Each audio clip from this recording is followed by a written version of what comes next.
वंदेहम मुकुंदप्रियालक्ष्म्याय नमः धनलक्ष्म्याय नमः धान्यलक्ष्म्याय नमः वीरलक्ष्म्याय नमः सौभाग्यलक्ष्म्याय नमः निदानलक्ष्म्याय नमः.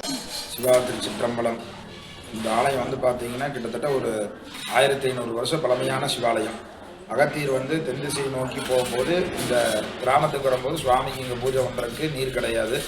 அப்போ அகத்திய பெருமான் இங்கே தபஸ் பண்ணி வர்ணனையும் வாங்கி வர வச்சு ஒரு சுனை ஏற்படுத்தி அந்த சுனையிலேருந்து நீர் எடுத்து சிவபெருமானுக்கு இங்கே பூஜை பண்ணுறார். உடனே சிவபெருமான் அகத்தியருக்கு இங்கே காட்சி கொடுத்துருக்கார்.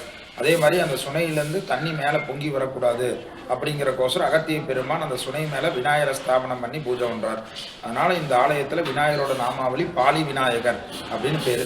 பாலிங்கிற சொல் தமிழ் இலக்கணத்தில் சுனைன்னு அர்த்தம். தமிழில் விநாயகர் பெருமானுக்கு சுனை காத்த விநாயகர் அப்படின்னு நாமாவளி. அதே மாதிரி துர்வாச முனிவர் இந்த கொங்கு மண்டலத்தில் எந்த சிவாலயம் போய் நம்ம சிவ வழிபாடு பண்ணால் சுவாமி நம்ம மனசில் இருக்கிற குறையெல்லாம் நிவர்த்தி பண்ணுவார் அப்படின்னு ஞான திருஷ்டியில் பார்க்கும்போது இந்த சிவாலயம் அவரோட ஞான திருஷ்டியில் வந்திருக்கு. உடனே துர்வாசர் வந்து இங்கே சிவபெருமானுக்கு சிவபூஜை பண்ணி தபஸ் பண்ணும்போது சிவபெருமான் வந்து 2 சர்பத்துக்கு நல்ல லிங்க ரூபமாக காட்சி கொடுக்குறார்.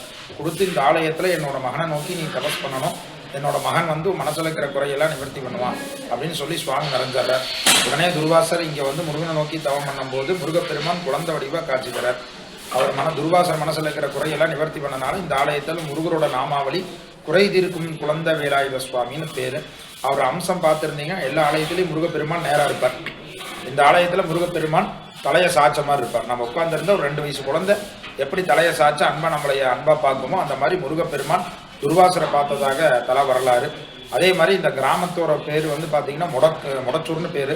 ஜாதகத்தில் முடக்கு அப்படிங்கிற தோஷத்தை நம்ம சுவாமி நிவர்த்தி பண்ணுறனால இந்த கிராமத்துக்கு முடச்சூர் அப்படின்னு பேர்.